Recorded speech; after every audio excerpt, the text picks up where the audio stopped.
And welcome to Guy at the Movies Live, your weekly source for the biggest movie news and discussion, with special guests popping in along the way. This is episode 3. As always, if you're watching here live on YouTube as part of Guy at the Movies Live, I will be interacting with your comments throughout the show as I can, so fire away. If you're listening via the Guy at the Movies podcast, head over to the link on Anchor or hit the link in the episode description to leave a voice message. In future episodes, I will be playing and responding to some of them at the end of the show. Finally, be sure to subscribe, like, and comment wherever you are watching and listening. Tonight, we're switching things up a bit, and I am going to introduce this week's guest at the beginning, and he will be with me through the entire show discussing this week's top news. So, everyone, say hello to Sean, a.k.a. Math Teacher Movies. Sean, what's going on? How you doing, Guy? We're here. It's quarantine, it's life, it's what's happening in the world. How are things for you? How's the summer going? The summer is going well. I just started summer school, which ends at noon. So then I watch movies and TV for, the next 8 hours after that. So, it's been very productive for me. You put the rest of us to shame. I see all your posts about what you're currently listening to or watching, and I'm like, oh my God. Yeah, no, most of my friends say that too. They're a little bit worried. Yeah. I'm like, I need to take a nap while he's like watching all this stuff, getting behind here. All right, so you ready to jump into some movie news? Let's go for it. Let's do it. All right, first up, Hamilton made its much-anticipated debut on Disney Plus this past Friday. Sean, I know that you watched it because there was an incriminating Instagram video of you singing. Did you enjoy it? Oh, boy, did I enjoy it. It was absolutely beautiful. And this is coming from someone that, has listened to the album in the amount of numbers that is about 4 digits. I have, gone to see it live, watched the Tony performance many times, but not a lot compared to this production. I thought that this was actually just very intimate the way they filmed it. You could always say nothing beats a live performance, but in this one, it wasn't just a camera stationed in front of the orchestra. Exactly. It was very intimate, very well done. So watched it, enjoyed it, and sang along on the couch while my girlfriend filmed me unknowingly. Will that video be shared as like an Instagram TV or anything? It should be at this point. I mean, she did pretty much share it on her Instagram and then, tagged me. So it was pretty entertaining. But hey, you weren't the only person watching this weekend, because what we found out yesterday from Variety is that over 500,000 downloads of the Disney Plus app occurred around the world this past weekend. Probably can attribute that to Hamilton for the most part. We've also learned that this film version won't be eligible for the Oscars next year, based mainly because it is a recording of a stage show. But as you were just saying, it was very different. I fully expected just a camera on a screen or on a stage and going from there. But this was very intimate. You saw Jonathan Groff spitting. You saw that like dribble. And it's a shame because I would have, Best Supporting Actor be Jonathan Groff spit, because I do feel that was just absolutely amazing watching that. In serious though, I wish it, I know that it really doesn't make sense for it to be eligible for the Oscars, but, a Best Cinematography nom would have been something that might have been available. Yeah, I'm totally with you there. I think that the way they did this was so different and new that, why not give it that recognition for the type of film that it is? But other than that, I'm a little bit happy that, it's not going to be eligible for Oscar, because people were still kept on calling it the Hamilton film. And that bothers me, because I think you and I both know the Hamilton film is going to come out 15 years from now. It's going to be a bunch of celebrities. It's going to be directed by Tom Hooper, and it's going to suck. Like that's how these movie musicals should be. And there's a process to go through. And that's what it's really going to be. Well, there's like a real actual like American Revolutionary War while they're oh God, it sounds terrible. I'm really pumped for it now. Do you think there will be like a Hamilton butthole cut like the Cats movie? How does this work? Oh man. I don't know. I think what you're probably going to see is Lin-Manuel Miranda stepping up to direct it in a couple of years, but it's one of those big projects that I think they're very nervous about doing, similar to how Wicked has been delayed time and time and time again. It's still making a killing on Broadway. It is still as popular as ever. So ride that out until, you throw it on screen. Exactly. It should be something where, this is not great, but like Cats, where it was forgotten about. Now, they didn't do Cats right at all, But like in the same regard, it should be something that has been, buried for a while, and then people can sort of see a trailer and say, "Oh," or see a trailer and say, "Oh God." Yeah, not for me, not for me. All right. Well, hey, I watched it again last night, so I watched it 3 times now since it came on the other day. I saw it twice on stage. I saw it with Wayne Brady actually, which was kind of interesting. Was who? He played Burr. He played Burr. It was really good. I mean, he's great. He's extremely talented, but wow, that actually sounds very curious. I like that idea. Yeah, it was really different, and it was a neat show because they were raising money for Broadway Cares, and it was in Chicago, so like it wasn't like Broadway, but they afterwards did kind of a Whose Line Is It Anyway fundraiser after the curtain call. And they threw all different types of terms at him, and he made up a rhyme, made up music or whatever. And I was like, oh my God, like he is really good at this. You wonder with the Whose Line Is It Anyway, because, that show they would film like 6 hours of material for every episode just, to get the good stuff. But, he still did come up with all that stuff on his own whenever he had to come up with the musicals. And it was unbelievable. It's incredible. I have no idea how you do that. But all right, let's move on. Let's check out the Zachary Levi story. So we have Zachary Levi has signed on to star as former NFL Hall of Famer quarterback Kurt Warner in an upcoming film based on his memoir. Warner played in the NFL for 14 years, was a 2-time NFL MVP, was a Super Bowl MVP, and as I said, is in the Hall of Fame. He's a big man of faith, which apparently this film is really expected to dive into. I'm not sure I see Zachary Levi as Kurt Warner. I'm thinking like a Mark Wahlberg or maybe even like a Chris Evans I could see.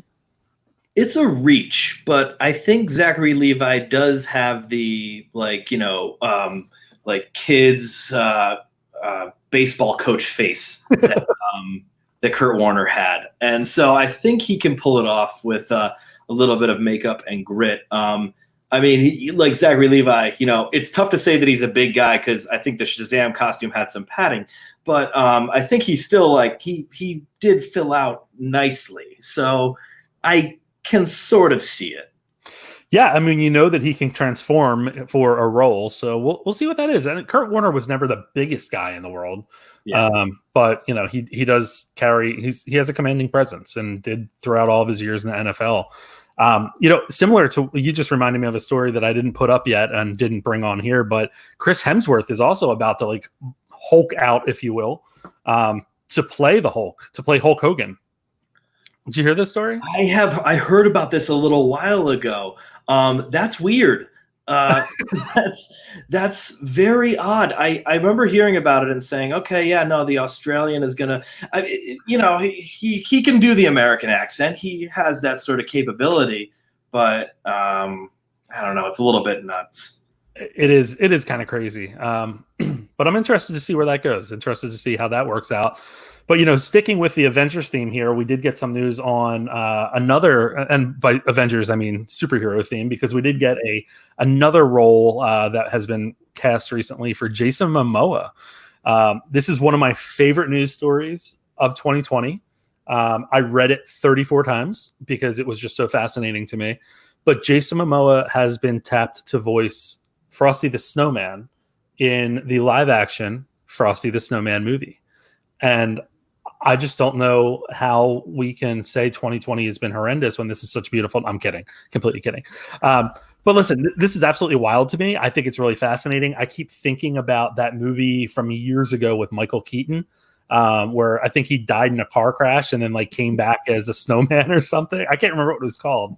Jack Frost. Jack Frost. That's exactly right. Oh. What do you think about this? So let's go back to the Hamilton butthole cut. That seems like an easier topic to digest. Listen, here's my thing. Jason Momoa is very charismatic and a lot of fun, and just really can sell me on a lot of roles. But he has a very scary voice to him where, a snowman coming to life, when we really think about it and we diagram a snowman coming to life, that's fucking terrifying. And so then if you add Jason Momoa's voice to it, and I'm trying to take away his gigantic, fearsome body as a compliment, because he's going to be playing Snowman. And I just wonder if, instead of happy birthday. It's going to be that Jason Momoa voice saying that. And that just terrifies me. On the other hand, reading through the article, there's people that are behind Aquaman on this. Aquaman, in my opinion, is a cinematic masterpiece. I'm sort of not even being ironic. I love that movie. I really do too. And so it's just one of those things where he sold us on that, and that movie is ridiculous. Like, I think if someone else was in that, I don't know if I would dig it as much. Yeah, I'm with you. I think you kind of hit the nail on the head when you did that beautiful representation of the voice from Frosty the Snowman. The biggest problem this film is going to have with him cast as Frosty, as the voice, is that we all know that voice. We grew up with that film for how many years? So anything different is going to get, really put through the ringer there. But then there were also rumors or questions as to whether he was going to provide motion capture for Frosty or something. And I just... His face on a snowman, which is a beautiful face, but just also, once again, a terrifying face. Now, I think about when they decided to decide to hire Benedict Cumberbatch as the voice of the Grinch, which was great casting. It's like, oh, Benedict Cumberbatch has this rich, deep voice, and he played the dragon one time, and then they decide that like the Grinch voice is gonna be like, hey, how you doing? And I'm like, why would you do that to Benedict Cumberbatch? So maybe Momoa has the range to have a friendly voice. I don't know. I can't think of anything that he's displayed that in recently. No, it's always the same. Now I'm thinking of just to bring it back to the just exceptional masterpiece of Jack Frost. Originally, like Michael Keaton is voicing the snowman because he was a dad that dies in a car accident and then becomes a snowman, as one does. And originally, the puppet of the snowman, which is a Jim Henson puppet, was modeled to be George Clooney, because George Clooney was originally going to be in that role. Think about how that snowman looked, and think about if there's anything that reminds you of George Clooney there, because I really couldn't see it. You've got me bringing that up now. That's really fascinating. Let me see. Jack Frost, George Clooney. This is a rumor I heard. Okay. Let me see. All right. It just popped up that horror movie too. I forgot. Oh, it was the horror movie? Yes. You can't really see it. I mean, I don't really see George Clooney. Do you? I don't, but I do kind of see the voice of George Clooney coming out of that type of puppet. Now, I don't know if that's just me saying that or anything of that nature, but I don't know about that. But now I want to rewatch that movie. Watch for that review popping up soon, because I'll definitely rewatch in preparation for Jason Momoa's Oscar-nominated performance. Let's really hope. I mean, the vocal performances get stiffed way too often, but I think this one might be the one. Absolutely crazy. All right, if he did capture, if he did motion capture and got an Oscar nomination for motion capture, and then we could just pan on to Andy Serkis, who has been doing all of the motion capture work. He just leaves. Just gets up and leaves. Or at that point, like depending on where we are as a society, it might be all like, on Zoom or something, and you see his Zoom just go blank. Turns off the camera. Right.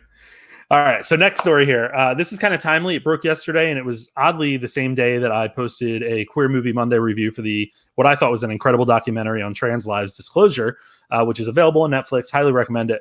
But Halle Berry had been lined up to play a transgender man in a film, but received a ton of backlash from social media for taking the role away from a potential transgender star. And we've seen this in the past with different roles, especially I think Scarlett Johansson is always the one that's kind of in the middle of that. She seems to always gravitate towards roles that are going to cause controversy. But Halle Berry had also repeatedly referred to this character with the wrong pronouns, calling him she. And this is a man who transitioned from a woman and is now referred to as a he. So she really kind of showed a lack of knowledge, awareness, education that you would expect from someone to have, right? If you're taking a role like this. So in a post to Twitter yesterday, she removed her name from contention for the role and vowed to continue to learn and be open to that, which is all we can ask for. But what did you think of this casting choice? I first of all want to reiterate that Disclosure was a just stellar documentary. And in the way, like, just to bring it back into that, but what Disclosure did was it didn't yell at you. And it wasn't like, it was passionate, but it was not angry. Yeah. And it just simply like, there was several trans people that, said how like, oh man, I love Ace Ventura, but we have to acknowledge this. I love Silence of the Lambs, but we have to acknowledge this.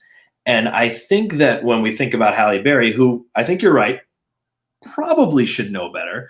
But honestly, I am learning 18 new things a day about this. And, honestly, Disclosure was one that like that really like taught me quite a bit. And so I, like you said, it's all we can ask for that she's learning more. And, that is probably the most we can ask for. I think it's really important that, someone who is trans should be in that role of a trans person. Now, in the past, that hasn't been the case, obviously, with Disclosure. We look at, Eddie Redmayne, who, they said like Danish Girl was this great movie. I thought Danish Girl was a really, really bad movie. Really? And kind of like a fairly offensive performance towards trans people, but that's something I'm not going to go into because I'm a cisgendered male. I'm not going to really get into that. I think that, straight people or cisgender people have played trans people in the past. White people have played black people in the past, and they played that for an offensive comedy. That is the same with trans people. It's been played for offensive comedy, sometimes drama, but even then they can really lack the understanding.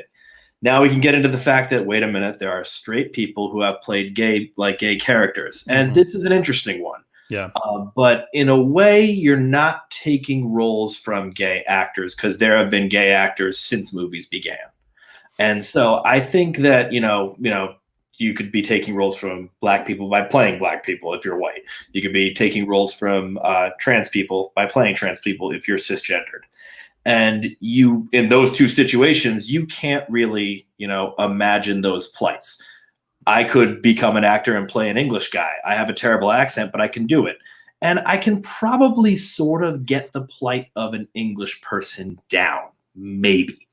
And so that's something where I think about, there's some things that I won't be able to understand. So those roles I can't play them.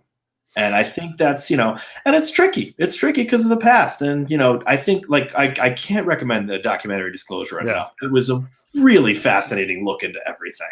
Yeah, I think you're right there, and I agree. The thing with transgender roles is that you look at how how transgender individuals in those roles have been portrayed over decades, since I think 1914 was when this documentary really goes back to. It's always the laughing stock. It's always a tragic story. It's always a violent end. And, so something has to switch up there to tell the actual story of what it's like to be a trans person in America. One of the biggest roles, you had Jared Leto back in the Dallas Buyers Club win an Oscar for his role as a transgender woman. And he was not even, that woman is not a real character. That wasn't part of the story. But they make a point in the movie or in the documentary of saying that even that character arc is, he comes in, she comes in, she supports, and then she is, suddenly going down into drugs, and she meets a bitter end. The best role, and I think that the film, it wasn't a film, the TV show that handled it the best. And I don't want to go back to like Laverne Cox, because I feel like she's become the, spokesperson for the transgender community, because she's the most, out there person that we've seen in the recent years. But her role in Orange is the New Black, I think they handled it very well. They showed ups and downs. They showed the power of, her as a female. And it was just really fascinating. Well, being trans was not a part of her character. And yes, there were some subplots about it. Yeah, sure. Right. There was some situations where she needed hormones and things like that. But no, it was her like powerfully running a hair salon inside the prison. And, I think another thing I could recommend, and this is a great show, is on FX, Pose. Yes. And it has really been like 2 seasons in. And it's great because they show the world. It's in the 90s, and unfortunately, there's a lot of people that have AIDS at that point. So they go through the AIDS crisis. And it's just really, it's not just about AIDS. It's not just about being trans. Yes, those things are covered. Yes, they treat those as obstacles. But there is a story that's bigger than that. Yeah, I think you're spot on. That is a great show. I really do think that we're at a time where actors need to start taking a little bit more consideration into the roles that they're accepting. There are actors out there that can fill these roles and give the proper representation to the characters and the communities. So yeah, we'll see where that goes. I think that was pretty fascinating to read Halle Berry's response on Twitter. Although I do approach it as, you should have had this, in my eyes, you should have thought this ahead of time. You knew you were going to get this backlash. But I'm glad to hear, most importantly, that she is highlighting that learning, growth, and awareness can increase and improve. And it doesn't have to be, a cancellation of this actress, but she can do the right thing, learn from it, and move on. Absolutely. All right. So let's talk Black Widow. So Black Widow is scheduled to come out towards the end of this year, barring any further movements due to the pandemic. And fans have been speculating for months that Florence Pugh's character of Yelena Belova, who I have been saying forever is going to die in the movie, but I think I'm just playing devil's advocate, is going to become the next Black Widow. You may remember that Scarlett Johansson's Widow sacrificed herself in Avengers Endgame. And now director Kate Shortland has said in a recent interview that Pugh was great in the film and that Johansson recognizes that she is handing over the baton for another female storyline. Did she just give away one of the big moments of this film? It is interesting. For me, when I read this article, the announcement of it seems tricky because what if Florence Pugh is bad in this? And then they just said, well, the next Black Widow is going to be Florence Pugh. And then it's just like, oh no. Now here's the dumbest thing I just said in my entire life is, what if Florence Pugh is bad at this? She's going to be amazing. And they probably have the faith that, like, all right, she already has the clout. She's already very fascinating. She's already a great character actress. So they're excited to have her be the next Black Widow before even there's an audience reaction. And so that's what I'm thinking. And so this has me excited for Florence Pugh, who, there was the holy Pugh Trinity of 2019, which was Fighting with My Family, Midsummer, and the amazing Little Women performance. And so already, great, amazing, very excited for her. She was in this. She is in this movie, and I hope this leads to another female action star because. Maybe they can do another lame Avengers Endgame frame of all of them together and just. But yeah, in some ways, I think it could be very interesting to see that. Some of the comments we're getting is that I don't really see how this is a spoiler. It was pretty obvious, and I do think a lot of people expected that. I always try to think that Marvel's going to throw you a curveball and not want to put everything out there. There was the whole analysis of the whole the forehead touching. Do you remember this, or did you read anything about this? So in Avengers Endgame, before she goes to go for a jump, she puts her head against Jeremy Renner, kind of as like a see you later. And then there's also a picture or a clip in the trailer where she's doing the same in Black Widow. So everyone believed that it was something similar to that. And I ran with it because I wanted to piss people off, but. I don't know. I'm pretty pumped for it because I do think we need to see more female action heroes. I'm glad that Black Widow is finally getting her movie. I do think that it's going to set up a lot for the next phase. Maybe this is the biggest thing that's going to come out of it, but I just don't think that they would have revealed that or confirmed it at least so early. Are you excited for the film in general? I am. And I didn't like a lot of the negative attention it was getting. I feel like, a lot of people were just like, oh, it's too late. And yes, it is. But and on the other hand, this is a fun prequel, and it's basically one of the things is it's a female director. And that doesn't mean that automatically it's going to be great. But I honestly watch a lot of action movies from female directors, and they're kind of amazing. So I'm seeing that trend could go a little bit further here. I really do. I'm interested in this movie a lot. It was something that fascinated me. It's interesting that they're going back a little bit, for the next phase of the Marvel movie universe, but it'll probably lay a bit of a foundation for things as they go.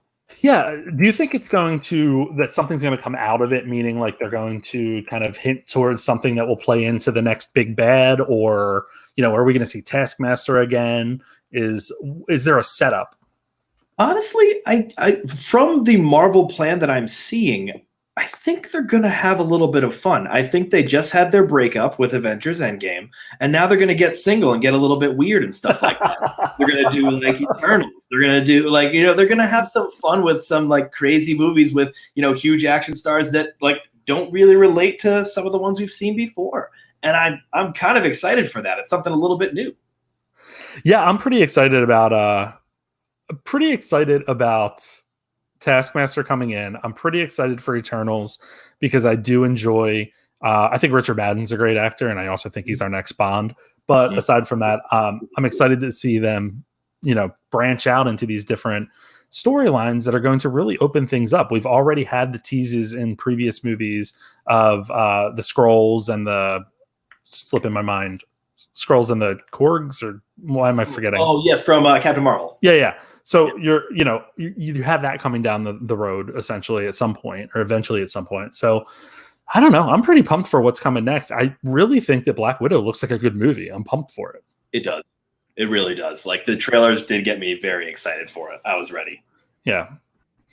All right. So let's move on to a little bit more somber news. We have Ennio Morricone, Oscar-winning composer of film, who has died at 91. The Italian composer is most famous for composing the scores of countless westerns and is seen as a major influence in modern cinematic music. Some of his films include The Thing, The Untouchables, and The Hateful Eight, among countless others. I think over 500 scores is what I read. His death, this is my favorite part of the story, and I know it's weird to have a favorite part of a death story, but his death was announced through a statement that he wrote himself, which simply said, "I, Ennio Morricone, am dead." Sean, I'm not too familiar with his work. You pointed this story out to me. Are you familiar with him?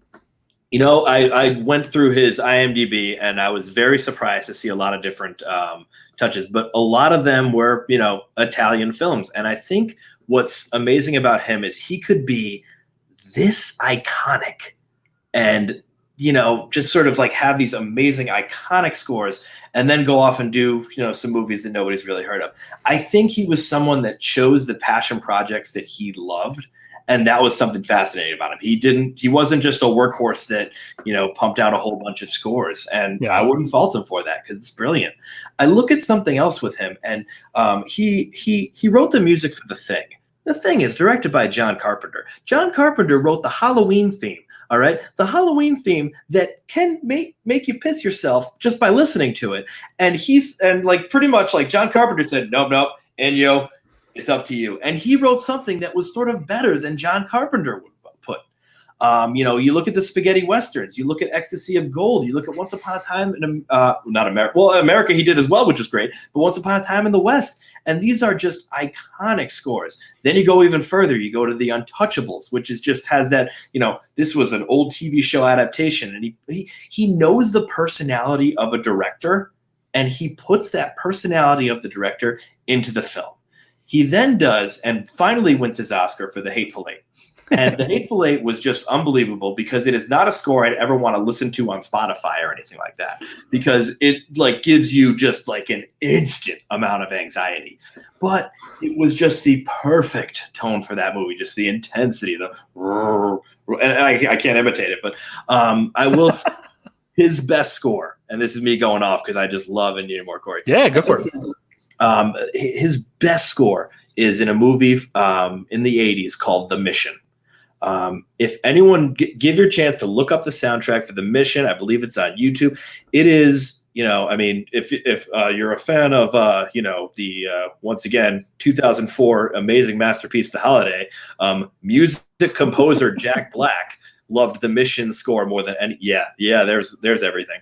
Loves The Mission's score more than anything, and he talks about it constantly. And it just the way he brings in the flutes and the way. Oh my God, it is just. It's a shame that it took all the way to The Hateful Eight for him to get an Oscar. It's almost insane. Thank God he got an Oscar. But he is. The Mission is definitely a packed film with Robert De Niro, Jeremy Irons, Ray McNally, Aidan Quinn. It's a pretty solid cast. So he's definitely up there with the John Williams, Hans Zimmers of the world, probably above them honestly, with the things that he's done. I think more modern films, and in terms of being better known, John Williams is probably one of the most well known out there, if not the most well known. But this guy has really made his impact. It's tricky to say that, I mean, I think Ennio has made like just some of the best music, like the top music, but I think it's really difficult to ignore the impact of John Williams. It would be a 1A kind of situation, I think, with those two. Because John Williams has just made like, he like creates the stuff out of nowhere. And I'm like, how are you doing this? But it is just great to, So we have some comments here that The Good, the Bad, and the Ugly is a beautiful soundtrack. The Hateful Eight's theme was amazing. And going back to the previous story here, the Kree. I was saying the Krugs. I don't even know what I was saying. It's the Kree. I don't know why I forgot that, but I was trying to think where Krug is, because Krug is. But it kind of reminds. I think I was thinking Korg from Thor Ragnarok. That actually might be it. All right, last story before we get to the big discussion of the week. Colin Kaepernick has inked his first look deal with Disney. Former NFL San Francisco 49ers quarterback Colin Kaepernick signed the first look deal that will see the distribution of the already in production ESPN biopic, as well as the development of additional projects. People may remember that Kaepernick has been a staunch advocate for racial equality and an outspoken activist for civil rights, gaining fame when he began taking a knee during the national anthem prior to games in which he was appearing. What do you make of this? What kind of projects are we going to see come out of a first look deal with Colin Kaepernick? This could get dicey. There's a divisive nature out there. I look at, I obviously, I stand by the right to protest. I am not too much of a fan of Colin Kaepernick. I think some of his comments get a little bit tricky. I still, there's people that have straight up vitriol for him for the very, very wrong reasons. So when I think about this, I think about one of the things they talked about was having a documentary about race in football. And that can be very good if they make it bigger than him.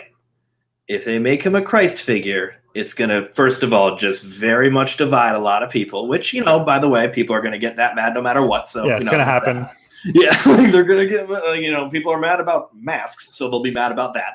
I think that they could make something very fascinating with all of the treatment of, how some people say oh, well, I'll never play football again. And black people are like, oh, I don't really have that option.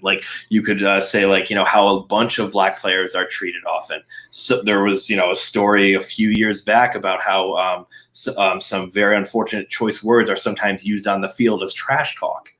And I think that if they make this a more general thing, which, Kaepernick could produce, Kaepernick could talk about, he could be involved in it as well. But I think that it needs to be bigger than just him.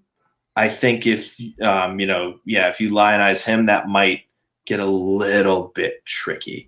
And I'm sorry, I've gotten very, very slow on my words here, because on either way, it is a, it's a tough issue. But people watch The Last Dance. They love sports documentaries. They'll watch a giant sports documentary that's on Disney Plus. I mean, they'll have to re-download it again, and then they'll get 50,000 downloads again. So, but I think that might be something that, it could be interesting. Yeah, I'd be surprised if we don't hear about more of the projects coming soon. I'm sure they already have ideas about what they want to do. But I agree with you. I think Kaepernick is a polarizing figure for the entire Black Lives Matters movement. An important figure, very important. But he's made some poor choices. As I'm a big supporter of taking a knee, a protest, silent or peaceful protest in any way that you can. But what really gets me is that he... there was the whole sock issue. He was wearing socks where it depicted police officers as pigs. And that unfortunately really goes to, taint the overall discussion or taint the overall message. But I don't know. I'm excited for this. I think that, using a modern figure to tell a very modern story, a historical and modern story, unfortunately, that just continues to need attention, is very, very important to do. I think for Disney, especially being the type of company that they are, I think it also sends a message that they are grabbing, or inking this person to a deal. It shows, I think, where they want to go as a company in the future. I hope. I also worry that it is a symbolic gesture. And that's always been my concern when someone swoops in and signs a big deal. Like, I think we just saw it with Bubba Wallace today. It came out that Bubba Wallace from NASCAR signed a deal with Beats by Dre, maybe. And he's going to be like the official spokesperson for them. But, you know, I'm glad that he's getting those opportunities, but let's do it for the right reasons. Right. Yeah. So, I mean, and this is not the most important thing at all, but I, as a football fan, I like a quarterback that stays in the pocket. And, you know, I don't like the running quarterbacks. The running quarterbacks are more susceptible to injury. And I just don't think that that's like one of those things. And that's really the most important thing we should take from this. Yeah. As a Philadelphia Eagles fan who everyone thought like we had our quarterback a few years ago, he's been injured multiple times because he is a running quarterback and it has not worked out well for us. So, well, as a Pats fan, enjoy that Super Bowl, you dick. And as a Pats fan, goodbye. Thank you for joining. No kidding. All right, so let's get to the big story of the week. This was the one I thought was most interesting and really got a lot of conversation going on Instagram today, and based on some of the stories that I posted. But Wedding Crashers is potentially getting a sequel. So director David Dobkin, who he did Wedding Crashers, he also just did Eurovision Song Contest Story of Fire Saga. Did you watch that, by the way? I did, yeah. What did you think of it? It was fun. That's exactly, like, it was dumb as hell. It was dumb. I enjoyed it. I had fun with it. The music was great. And I think, like, if we're going to work some Oscars in here, like, you know, I think some original song noms, I kind of dig it. I'm into it. I may or may not have added them to my Apple Music. But anyway, the director recently spoke with Collider and mentioned that he had been contacted for a potential follow-up to Wedding Crashers many years ago and multiple times over the years. While he was hesitant to simply do a retread of the first film, he now says that he'd be curious, this is a quote, be curious what it would be like for the guys in their late 40s who end up being single again and have to go back out to the world.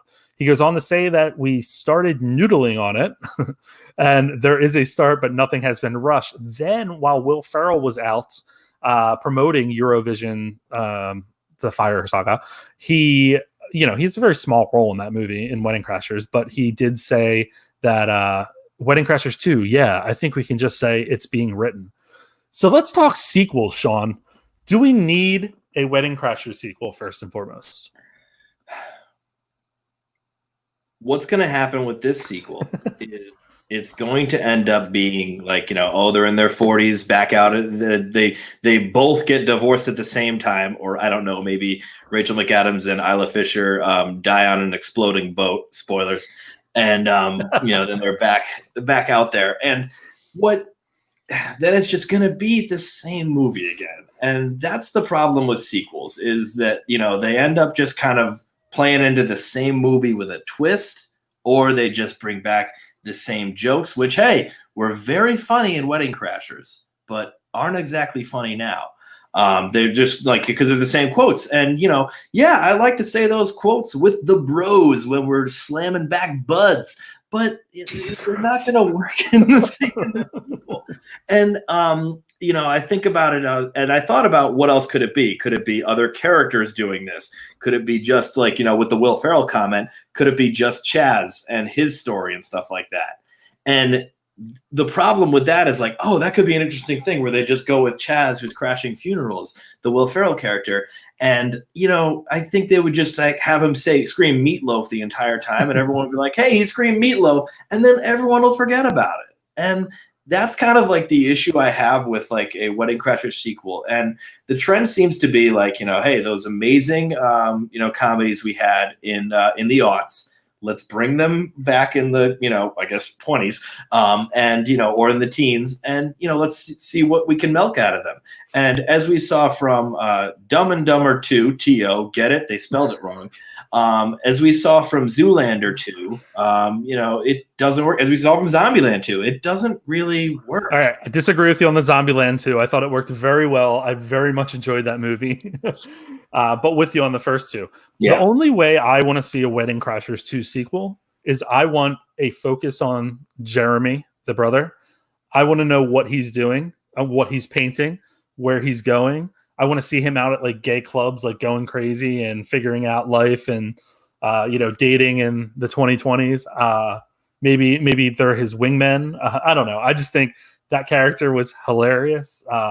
Christopher Walken, however many years it was 15 years ago this movie came out, so he's going to be creepier than ever. I'm ready for it. Bring it. Let's do it. We know it's going to be stupid, but give them the paycheck. I'll go see it. I guess you're right. This is my issue, is that I just start to be the stick in the mud, but then I open myself up to every single sequel, and I keep getting let down. That's my issue. Is like I say, like, oh, Super Troopers 2 will be great, and then it's just it's kind of bland, and it's like, because I love those guys, and they do a lot of actually very funny stuff. And, I just always think like, oh, this sequel's going to be good. Maybe Anchorman 2 is going to be good. And then it's just like, okay, well. I hated Anchorman 2. Oh, okay. You had to look like you were about to go staunchly defending. No. And then, there was just like, okay, yeah, cool. You filmed a bunch of celebrities in different times and like they're not even together. And it just really like, it just doesn't really have that same, hope.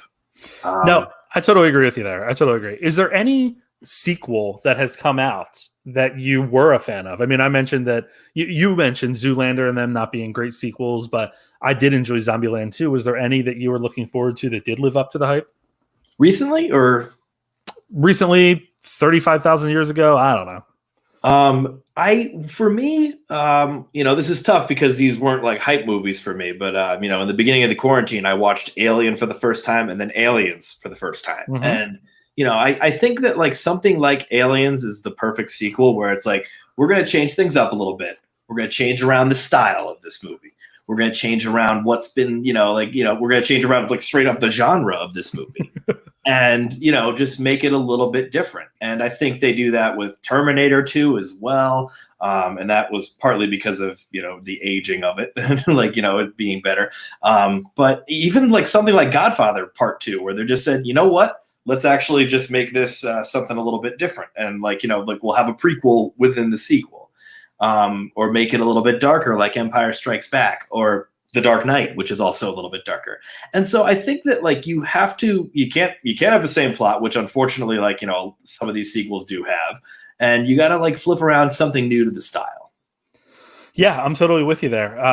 I think that there are a lot of sequels that come out just for the money reasons. And I kind of jokingly said that about Wedding Crashers, like give them the paycheck, make your money, call it a day. And there's not many out there that are all set to go to theaters due to the integrity of the story. And that worries me a little bit when it comes to sequels. I think we've seen that a lot with recent sequels that have come out. The ones that, today, for instance, when I posted on Instagram about favorite sequels, Aliens was one of them that was mentioned. Lord of the Rings, I think The Two Towers was mentioned. Dawn of the Planet of the Apes. We have Terminator 2. So a lot of the regular ones were mentioned. Amazing Spider-Man 2 is actually one of those ones that's kind of funny. Like I didn't like it at all. I, for the longest time, thought most people didn't like it.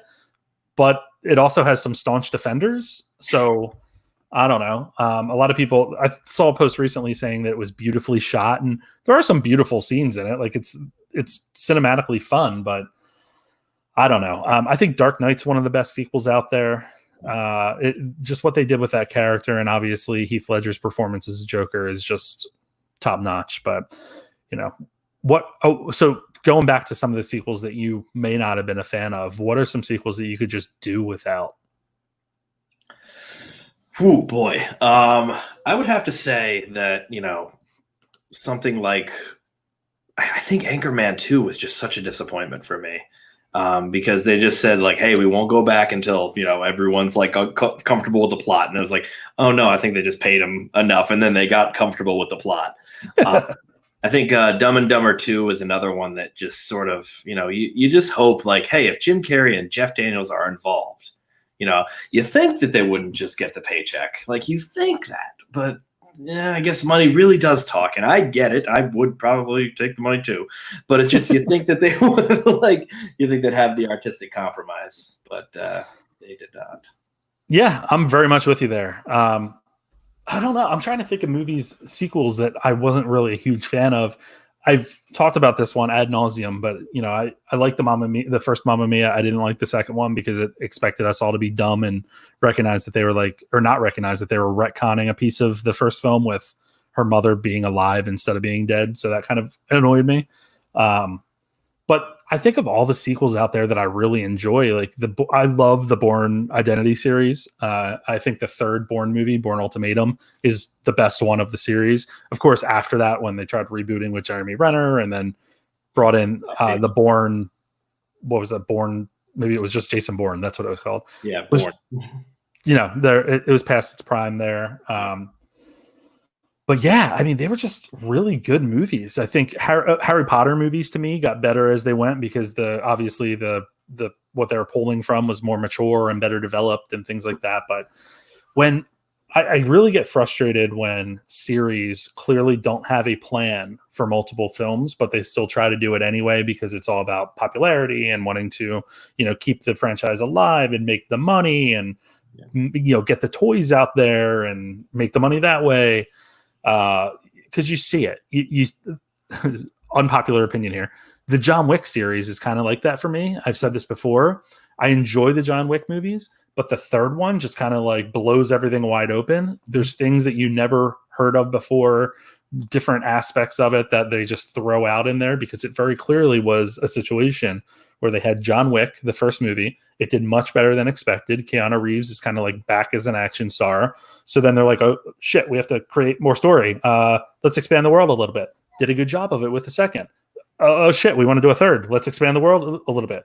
Let's go back to the whole dog thing from the first movie. Let's play on that. Oh, no, they're not dead. They're alive. Like it's different things that I think could have been planned better. That's what annoys me about sequels.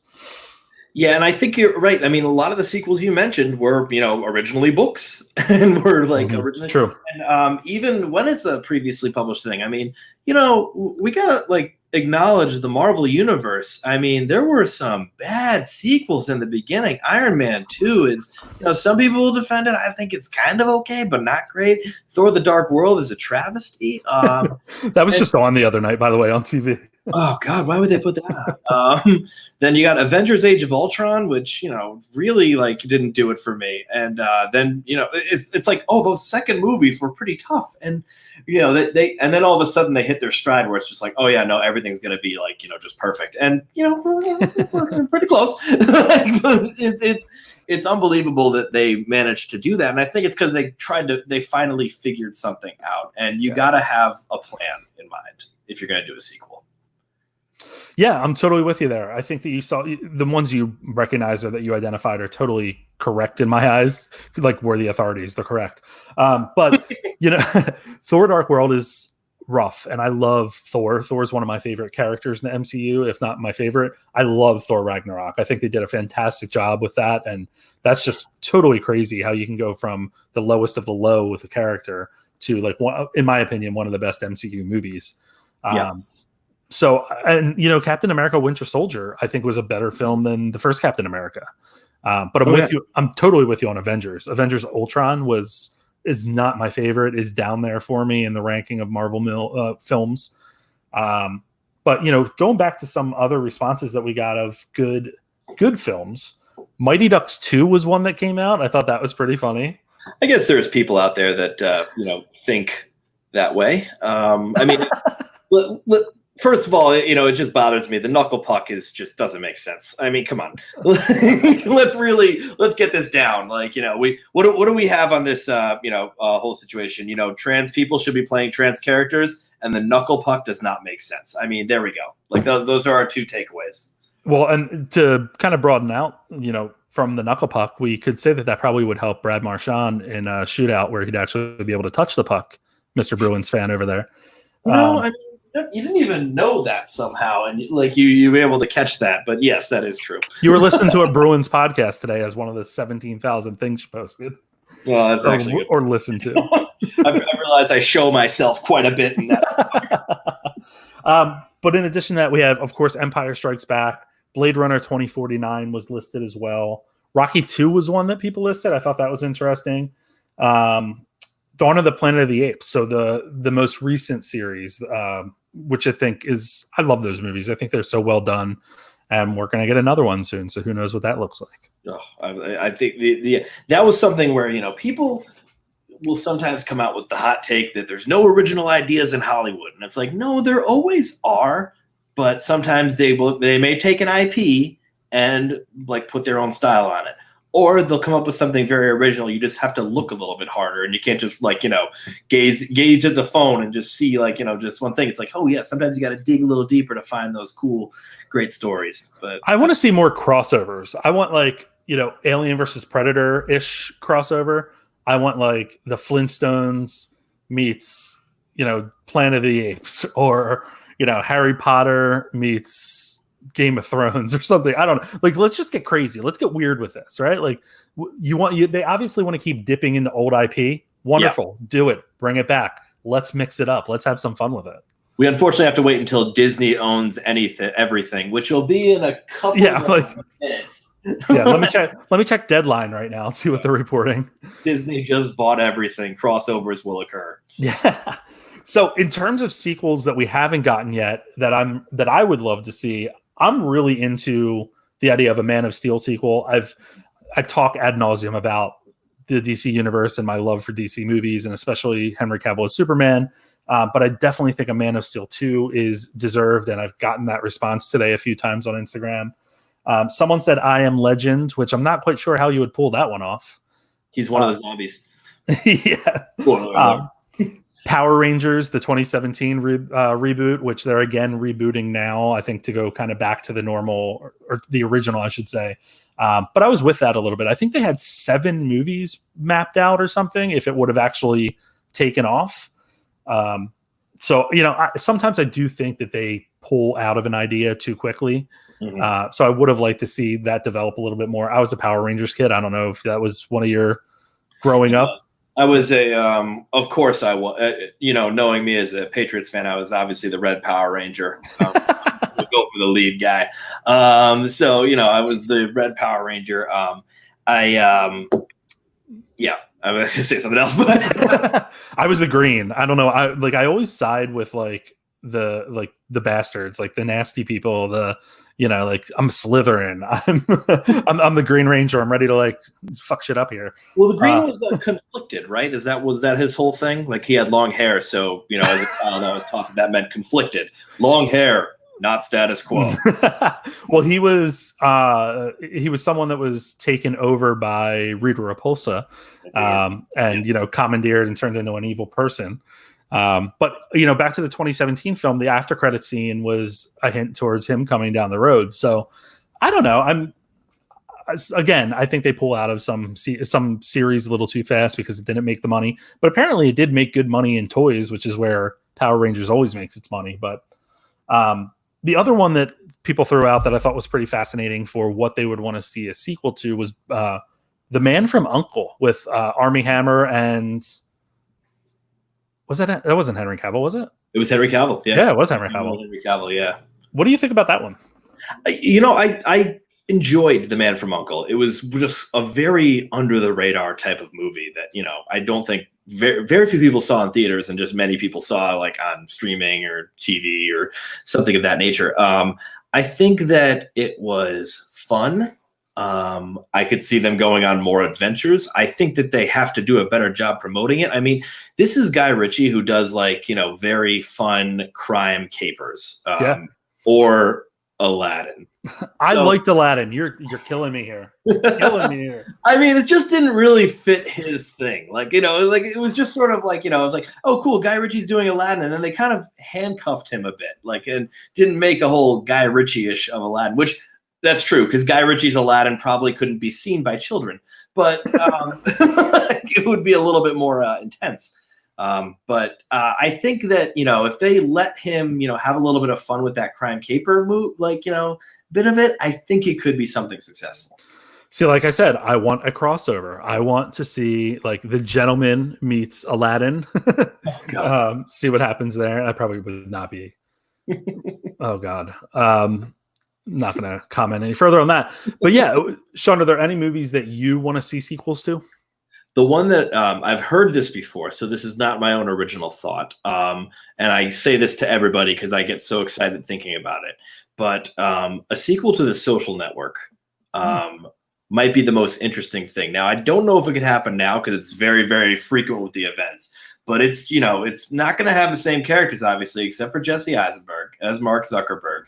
And he is basically, in front of the congressional hearings, and he's dealing with the fallout of the 2016 election and how he deals with his personal life in that. And now he does actually have a personal life. And how does that character work? Like, is he horrible to his wife? Is his wife? I don't know how any of that can work, but and that's why it fascinates me. And I think, like, if anyone could do it right, it could be Fincher, it could be Sorkin. They could get together on this, and it could be very interesting. I really like the idea of it. I think that's a fantastic idea. I absolutely love The Social Network. It's one of my favorite movies. And I've actually thought that in the past, that it would be really interesting to see them document all the craziness that's happened since, the events of The Social Network, and not just focused on the control of Facebook, but how it's really developed into this massive influential beast. Have you watched the documentary on Netflix about Cambridge Analytica, The Great Hack? Yes. Yeah. It went into the one person involved in that great hack. That was, obviously terrifying, but very terrifying. Yeah, but very much, like, in a way, kind of a sequel to The Social Network, and kind of. But yeah, it went into that one person. I forget her name, but she was involved in all of the situations there, and so they just went deep into everything, and her perception of it, and how she was like, well, it's just like a gun for hire, and I was like, oh god. Yeah, great, wonderful. Yeah, fantastic. Any other sequels? That's the real big one for me. Like, Okay. That's the one that really, can draw me out. Yeah, that was the one that, like, stayed in my head when that question was asked. Yeah. So no Zoolander 3, no Dumb and Dumber. Dumb and Dumber, like, have it spelled TOO. Like, I don't know. There's many just titles that bother me with sequels. You have Mamma Mia, Here We Go Again, like you mentioned it before, but like, you're calling your sequel Here We Go Again. As like, why is that actually something you want to really bring in? I think about, one of the real issues I have is that the sequel to Now You See Me, which just shouldn't exist, but wasn't called Now You Don't. And I think that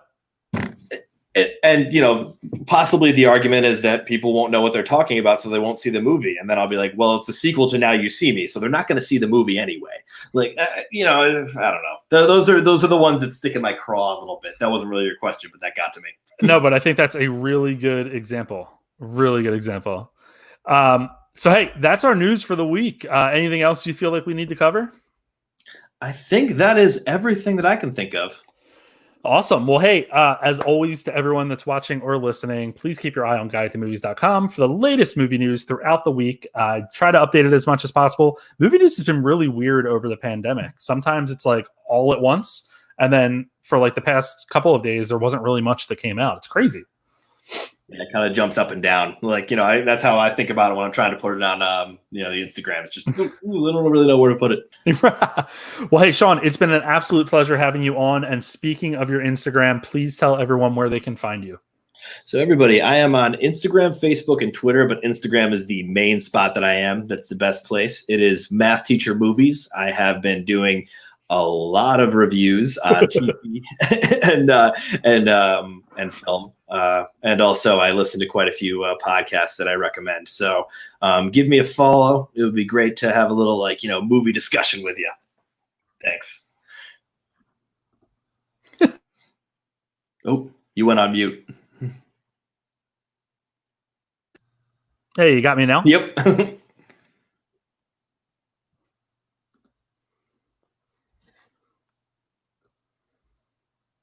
Uh-oh, we made it the whole thing without technical difficulties. Hello. Hey. Oh, can you hear me? I can hear you. Can you hear me? All right. Well, I'm not quite sure what's going on here with this. How about now? So guys, if you're watching the live stream, what we're going to do is we're going to end this real quick, and then we're going to pop right back on to just wrap up, and I'll splice it all together for the podcast tomorrow. So Sean, hang tight 1 sec. I'll send you the new link.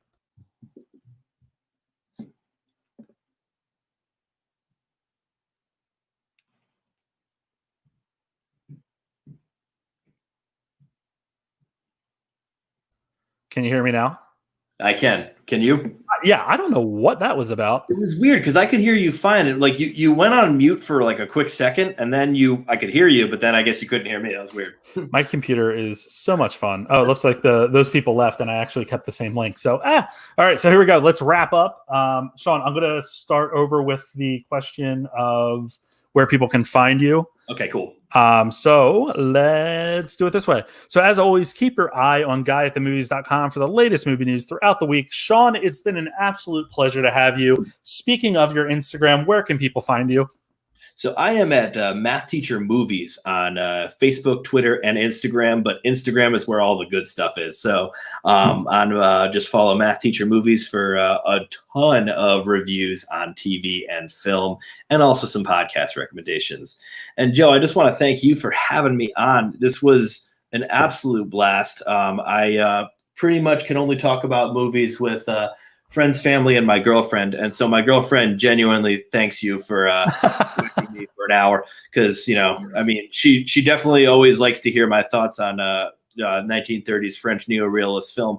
But I think she eventually gets tired of it. So just thank you for having me on. This was an absolute blast. Of course. It was great having you. And we'll definitely do it again soon. Before we head out, I do just want to mention this week's big releases and big releases for video on demand and stuff. But this Friday, Greyhound from Tom Hanks is bailing on Apple TV Plus. He's not too happy about that. Did you see that, Sean? He's not happy about it, really? He's disappointed, I guess, that it wasn't able to go in the theaters, and I think he's trying to play it cool, but it seems like he's pretty pissed off. Does he know what's going on? Yeah, well, I hope so. He and his wife had it. Oh yeah, that's true. Yeah, of all people. Right. So in addition to that, though, on Friday, Charlize Theron's The Old Guard is hitting Netflix, and Andy Samberg's Palm Springs will debut on Hulu. That's actually getting a lot of good buzz. People are saying it's one of the best of the year so far. So I'm excited to see that. Big week of films coming our way. Tomorrow night on Guy at the Movies YouTube is Guy's Movie Quizzo Marvel Edition. Join for the fun at 7:30 p.m. Eastern. And you can catch Guy at the Movies live every Tuesday night at 9 p.m. Eastern and catch it via the podcast on Wednesday mornings. Just search the Guy at the Movies podcast on Apple Podcasts, Google Podcasts, Spotify, and a host of other platforms. And finally, wear your damn masks, people. All right, see you next week.